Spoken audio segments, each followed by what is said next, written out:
Hello all you beautiful souls, hola todos vocas lindas almas. Welcome back to Push-Ups for PTSD and day 1277.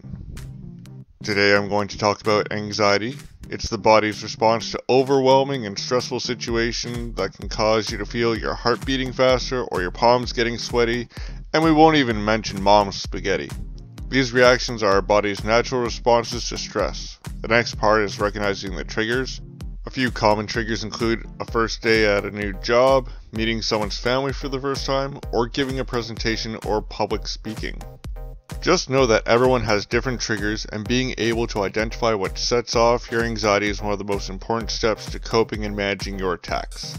The identification stage of your triggers can take time and self-reflection.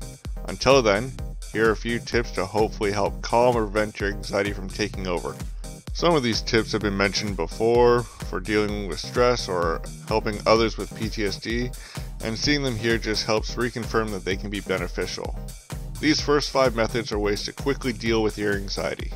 First, question your thought pattern. Negative thoughts can affect you in any situation. Challenge your fears, ask yourself if they are true or just your imagination at work, and see where you can resume control. Second, practice focused, deep breathing. I use this for a variety of situations, as I find deep breathing is a great mental cleanser. Try breathing in for a 3 or 4 count depending on your lung capacity, then breathe out slowly for another 3 or 4 count for about 5 minutes. Evening out your breathing will help slow your heart rate and help you calm down. It also causes you to focus on your breathing and draw you away from whatever stressor is currently affecting you. Third, use aromatherapy. There's essential oils, incense, or a candle, but scents like lavender, chamomile, and sandalwood are known to be very soothing. Aromatherapy is thought to help activate certain receptors in your brain to possibly ease anxiety. Fourth, go for a walk or do a 15-minute of a calming exercise such as yoga.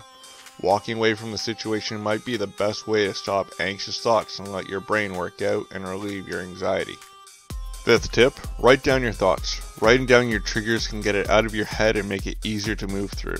This is like talking about it with someone, only you don't need to verbalize it or even need a second partner. Just a piece of paper or notepad app on your phone could prove beneficial.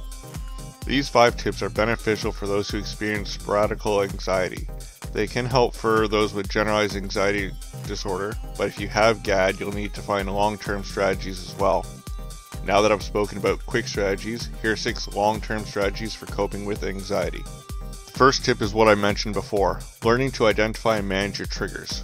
Once you have them figured out, do your best to avoid them. Some general triggers include, but are not limited to, stressful job or work environment, driving or traveling, genetics, it could just run in the family, withdrawal from drugs or certain meds, side effects of certain medications, trauma, phobias such as fear of crowds or open spaces, or fear of small spaces, some chronic illnesses like heart disease, diabetes, or asthma, chronic pain, having another mental illness such as depression, and finally, caffeine. The second long-term tip, adopt cognitive behavioral therapy. CBT helps people learn different ways to think about and react to anxiety-causing scenarios. A therapist can help you develop ways to change negative thought patterns before they spiral out of control. Third long-term tip, do daily or routine meditation. Sometimes it takes practice to do successfully, but mindful meditation, when done regularly, can train your brain to dismiss anxious thoughts as they arise. But if sitting still and concentrating is difficult, try yoga to start. Fourth long-term tip, try supplements or changes to your diet. This is definitely a long-term strategy, as just a day of effort will not bear fruit. But research suggests that certain supplements or nutrients can help anxiety reduction. These include lemon balm, omega-3 fatty acids, ashwagandha, green tea, valerian root, kava kava, and dark chocolate in moderation. It can take up to 3 months before you see your body is actually running on the nutrients provided by these herbs and foods. If taking other meds, make sure to discuss herbal remedies with your doctor. Fifth long-term tip, keep your body and mind healthy. Exercise regularly, eat balanced meals, get enough sleep, and stay connected to a group of friends who help stave off anxiety symptoms. This tip is definitely repetitive. I've mentioned it before on several other videos, but it just goes to show how important it can be. Sixth and final long-term tip, ask your doctor about medications.